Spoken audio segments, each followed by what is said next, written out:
because they have the Valentina, right? So they have that, but also I believe it was Moon taking the Valentina to mid, if I remember right. So they have that, but you know, to answer your question in terms of especially a Lancelot, like I feel like there has been a little bit of a fall off for Lancelots in at least from what we've seen in the Philippines, but we'll see how it plays out. We're jumping to the land of Dawn. Ladies and gentlemen, welcome to game number 2 here. Todak versus Falcon Esports. We're going to see how these compositions fare against one another and if they clash or not. I mean, for the moment, it does seem like Falcon has an upper edge in the sense that they can go for these really early game pickoffs with the Selena, with the Lancelot as well. But from the flip side, already Yellow Flash getting chunked down there. Early aggression here, cutting those waves. So Yellow Flash going to be there. But wow, look at Moon as well. He must have taken, oh, the flame shot, not going to connect. Had to flicker out too. So taking quite a beating here in the mid lane to start with. This is some good plays. Falcon sees, oh, they are trying to chunk out Esmeralda very early on, loses out their initial wave so that Thanos can hit level 2 because he's strong at level 2, but then they press mid and they might even get a kill onto 4-Maze. Can they get it? Oh, no. Man. But it's close, guys. It's super close. I mean, look at the aggression that Falcon is putting onto the members of Todak. I mean, 3 members already forced recalls in, the first few minutes? And this is exactly what I was mentioning. This is not a regular Selena. This is Justin Selena. So we'll see how that pans out now that we are going to start setting up for the next neutral objective, of course, in that turtle. Yeah, and going back to the point of Lancelot, right? Lancelot, I just feel like he can still do some pretty crazy things, but overall, it takes that certain situations for him to really kind of pop off to an extent, but at the same time, you know, you can actually make quite a few plays with the Thorn Rose, the Phantom Execution, and kind of finesse the other team if you're able to pull that off, but this is going to be a tough one, I feel like, for Falcon, and right now, Naomi scouting out Yumes here. Now, as you mentioned, Turtle's going to be up here shortly. We'll see how they play this one out. I think they have to take their time here. I'm guessing that Todak is realizing that they don't have as much pressure as they would like to, and now these earlier rotations coming in from Falcon, knowing that they are top side strong, will take advantage of the situation.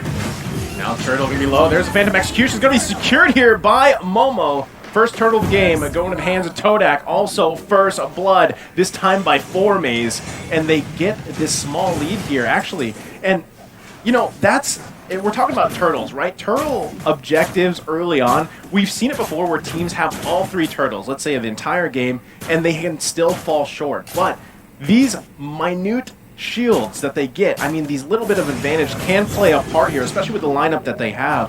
And I want to make a point too, just a side note here. We're seeing one of the Transformer skins in this game. I love it. It's so beautiful. But like on that note about Turtle, I think it's important if they use it to their advantage. I mean, taking Turtle is great. You do get a little bit of gold and what's and so forth.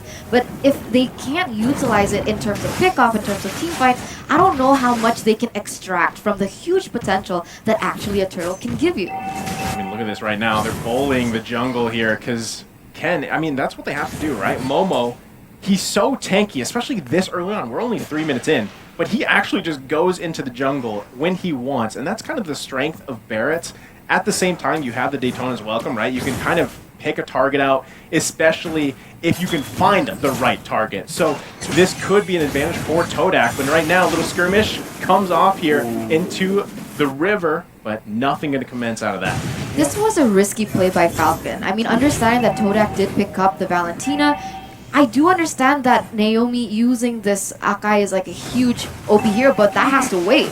All right, now again, Naomi popping the Hurricane Dance. They're not going to find a kill just yet. Ken could be in trouble. Into the jungle he goes.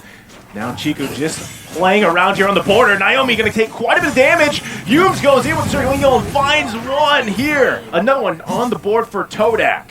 Oh, finally, the kills are coming through. Todak has been like playing through. Oh, wait a minute. A little missile arrow action right there. Chiku, goodbye. You gotta watch out for those arrows, and Justin lands another one here.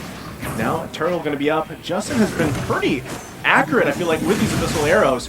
And this could give the sign for Falcon Esports to take the turtle here. Momo, though, just around the corner, who's gonna grab it, and they do. Falcon grabbing this turtle of the game. Momo could be in trouble here. Gets the Thorn Rones. That's gonna be a kill over to Yellow Flash. Such huge cover coming in from Yumes, though. I do understand that he can do a bit more. But in the sense, he's so good at being able to communicate. The synergy from the side of Todak is definitely there. Just, oh, but wait a minute, what's going down there? Who got taken down? Chico, what happened? Yep, he got caught out by Naomi once more. Naomi is just doing so much work. They're very proficient Akai players, I have to admit here. Doesn't matter who's playing it, somebody is going to catch Chiku, and you don't get to see that very often. But now Todak, I think they have to make a decision right now. How are they going to maneuver? Because they can't seem to use the pressure that they create and the early rotations that they make through the mid lane to actually capitalize on it. Oh my goodness, again! Wow, Can't this guy miss an arrow already? I'll tell you what, he's got the accuracy here. Forme's actually doing quite a good job here, going against 1 versus 3. The rest of the team's going to show up here. Justin has to go back, gets the guiding wind out. And that is quite a performance so far from Forme's. He also had the Vengeance earlier. Still going one-on-one here with Yellow Flash, showing his dominance. He's saying not today. Wow, that was huge for the side of Forme's. I mean, what 3v1 situation being able to get out with the guiding wind given to them by Yums? This was one of my main questions, right? I understand that Thamus was buffed in the current patch, and how does that fare against the Esmeralda? Would you normally see the Thamus winning lane or the Esmeralda? Well, in the early stages, yes, Thamus would win the lane until Esmeralda is able to get the first 2 items in her kit. Oh, they missed her out. Almost hit again. Moon. I mean, Moon, he's walking. The thing is, when you're thinking of a pro player walking in straight lines, most people, and especially for pros, would assume instantly, oh, you're going to juke it. So walking in a straight line really freaks them out. It's rather frustrating. And this is, maybe this is the new eternal battle here with Thamus and Esmeralda, but now the rest of the team going to go ahead and focus in the mid. Turtle's going to be up again. This is the 3rd one of the game. They could be looking for initiation as Naomi pops the Hurricane Dance. Meanwhile, gotta watch out for Moon too. Certainly Eagle's gonna come out. Ken could be in trouble here. Daytona's welcome. It's gonna get eaten up. Momo finds a target. There's a kill going over to Moon. Yellow Flash is actually gonna be in trouble here. Gets Retribution taken down by Momo. And this is gonna be a nice sign for them to go ahead and take this turtle for the game. That's what I was mentioning before. I mean, I told you guys, right, earlier on, I was like, Falcon made a huge risky play, bringing out the Akai in the game, understanding they are going against the Valentina, because that deadly spin was just so huge for them to be able to take 2 members from the side of Falcon down and give them enough space, give them enough momentum to be able to take the next objective on the board. So that is 2 turtle to the side of Todak, and that's not just stopping there, they're going for another turret as well. Yeah, right now another arrow is going to go ahead and land here. And one thing about Selena, because we actually see Selena quite a bit before in all the MPL regions, and you got to give it up here to Justin, right? Landing arrow after arrow. Does that eventually fall off as the game goes on? Because it's very strong early on. Or is it always going to be a threat here, Gideon? It's always going to be a threat. 1 arrow can really make a difference in a team fight if you hit the right target at the right distance. And look at now, Ken, he's getting afraid. He gets... this is what I'm talking about. Every single time, I feel like I'm cursed at this point. I'm about to say, oh yeah, Falcon's doing great, they lose a fight. Todak's doing great, they lose a fight, and now another one's about to break out. You say it, and it happens, man. This is some other type of casting. But here we go. Now actually just the fight here for these objectives in the jungle, too. And time after time, Justin finding the targets. If he can continue to do that through the game, they're going to be in a nice position here to possibly take game number 2 from Todak. But again, we saw the items a little bit ago, and notice there is a minor gold advantage here for Todak. Is their scaling here for this game a little bit better than Falcon? Yes, I would agree that it's actually a lot better for Falcon in comparison to Todak. And I think Todak, they have to play really smart in their team fights, right? It's all about taking the right fights at the right time. And a lot of it is going to be driven by the 2 main carries, the 2 main supports here for the engaged Moon as well as Yus. Oh man, another lockdown here in the wall. Momo could be in trouble. Gonna guiding win out of there. Yellow Flash trying to zone them out well. Again, this is all for these jungle objectives here. It's just skirmish after skirmish. Moon gets flame shotted by Justin before Yellow Flash is actually taken out of the picture too. Now they're going back to the base, retreating here. Now the Lord is up, but these are some big plays happen here on the jungle. Yeah, huge. 1-for-1 trade for both teams. It is going to be that mid lane for that EXP lane, but the problem is, it is still Todak being able to take 2 more turrets on the board. So what we saw in game number 1 where Falcon was able to kind of, alleviate the situation, it's a little bit similar now. Todak is quite in the lead, 2,500 gold to their name. They have 6 turrets as well, and with the space, they might be going for this Lord. Well, they're going to be sitting on top of it for now. I think it's going to be a roll of a die 50-50 for either side. Todak haven't hit the 32k mark, which means they haven't hit their next item power spike in comparison to Falcon, who's very close behind. So it's risky to do it now because there's no guarantee. I'm curious, what items is Formace actually going for? He is a lot tankier and he can sustain a lot harder than I would have expected. Yeah, I mean, and right now they're actually going to go ahead and focus on Naomi once again. Has to pop the Hurricane Dance to survive. And right now, like you mentioned, you know, what is Formace doing? Because they are quite tanky. You talking about a Barats plus the Thamus here. Another arrow's going to land here. Lord's still not going to be committed on just yet. Moon does have the ultimate of Naomi, so that could be used if they decide to find a pick or a play here. Both teams got to be very careful on this Lord. I love the way they're just dancing with each other right now. They're looking for the right opportunities. They're looking for the right arrow to land, perhaps. But unfortunately, what we see is that it keeps landing onto Momo. Oh no, there it is, Naomi. But look at the jungle here too. Chico's in trouble now. There's going to be the Thorn Rose. They find one. Lord's going to go ahead and reset. But look at the top as well. A little 2 versus 1 action. Yellow Flash has to be careful. There's the Abyssal Arrow. Justin joining back here. Yellow Flash, 2 versus 2 now. They find the immortality here. They got to be careful because the rest of the team is just around the corner. Ken, now looking on target. He's in trouble. Can you find the kill? Justin is still alive before he finally gets taken out. Now Naomi going to be focused down here. Momo and Moon, look at them go. Man, 2 for 2 trade there between Todak as well as Falcon, but the way that they were able to separate those team fights into like 3 mini team fights was definitely the way to go. That was ingenious from Todak. That was ingenious. If nobody else saw that, I'm going to tell you, Yums, he's pulling away and he's trying to lead on and bait 2 people to chase him when Falcon could have easily wiped the rest of their team with or without Yums. Yums was a non-factor, but Falcon had their laser-focused eyes on him and they just couldn't catch him until the very end, which allowed Todak to actually bounce back from some of their death timers to rejoin these fights. Now, notice that the entire fight, top side was getting pushed in. It was a blunder on Todak's side, but they made up for it. Oh man, right now, that whole team fight was very strategic and all the little, actually it wasn't even a team fight, it was like mini skirmishes that resulted into a team fight and just a pandemonium here. And again, this is just the first Lord. No one able to secure it just yet, but you know, at this point in time, Falcon Esports has to be very careful here because we saw the power of having those kind of beefy boys, especially in Formace, you know, having the Vengeance. And the way he's building this Thamus, he lasts quite a while here as a front line. But now Yellow Flash could be in trouble. Actually going to be just a find here. So again, no one committing just yet. No one committing just yet. They are still waiting once again for that proper strike because you saw the Akai just, you know, flicker in, look for some initiative on the board, but unfortunately it didn't pay too well. But once again, an engage is happening.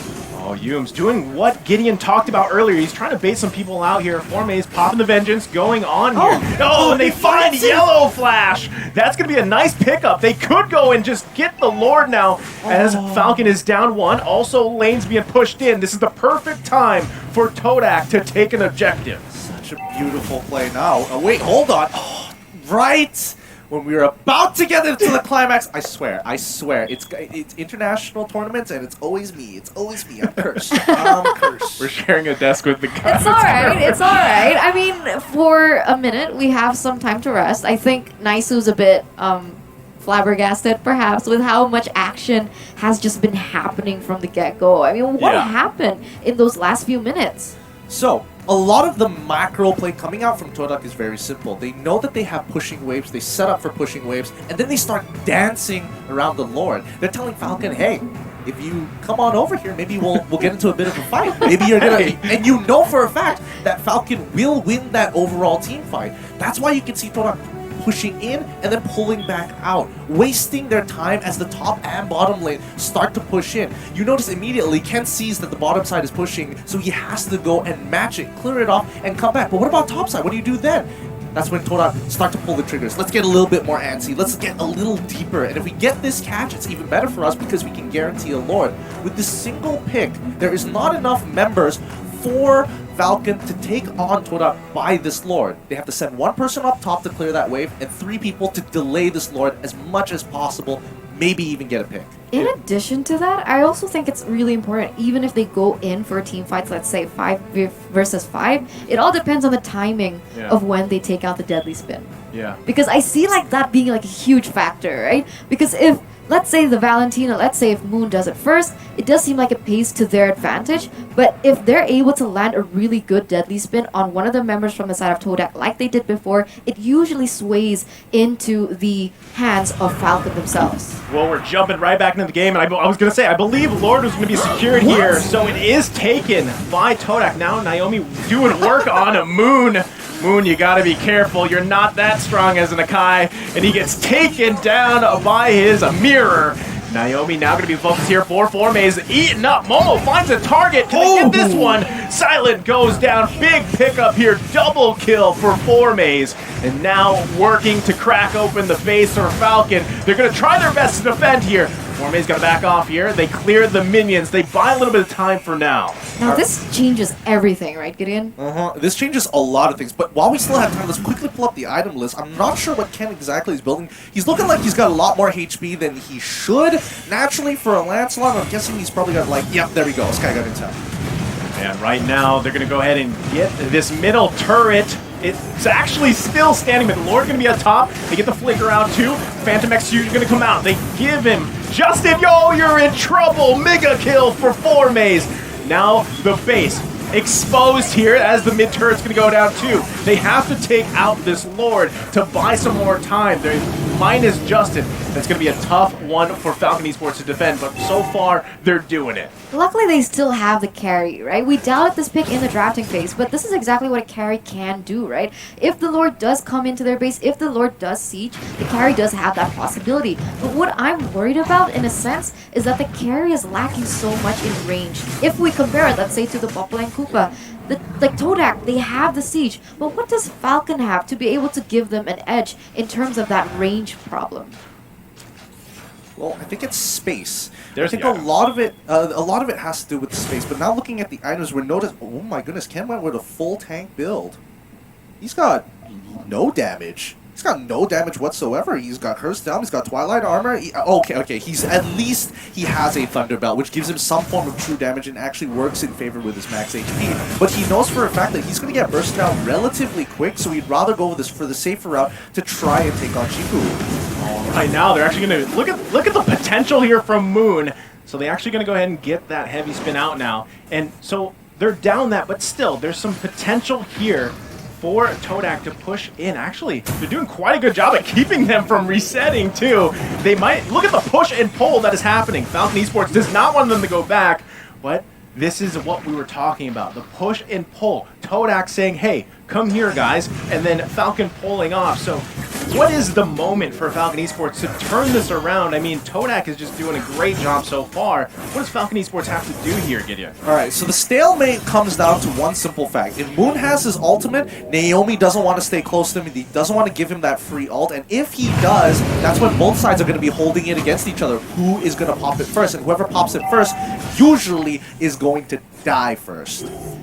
You don't want to lose a member now, because now this Luminous Lord, the powered up Lord, is going to be for the taking, and they only have one turret left in their base for Falcon Esports, so they've got to be careful. They can't lose Justin, right? He doesn't have the immortality here. Silent also pretty exposed, just playing that carry with a little bit of low range here. They're going to go ahead and poke just a little bit, but again, look at Formays able to just zone out Ken here. No one wants to give the go signal on the Lord just yet. Look at the damage, though, coming out from Silent. It could be beneficial here.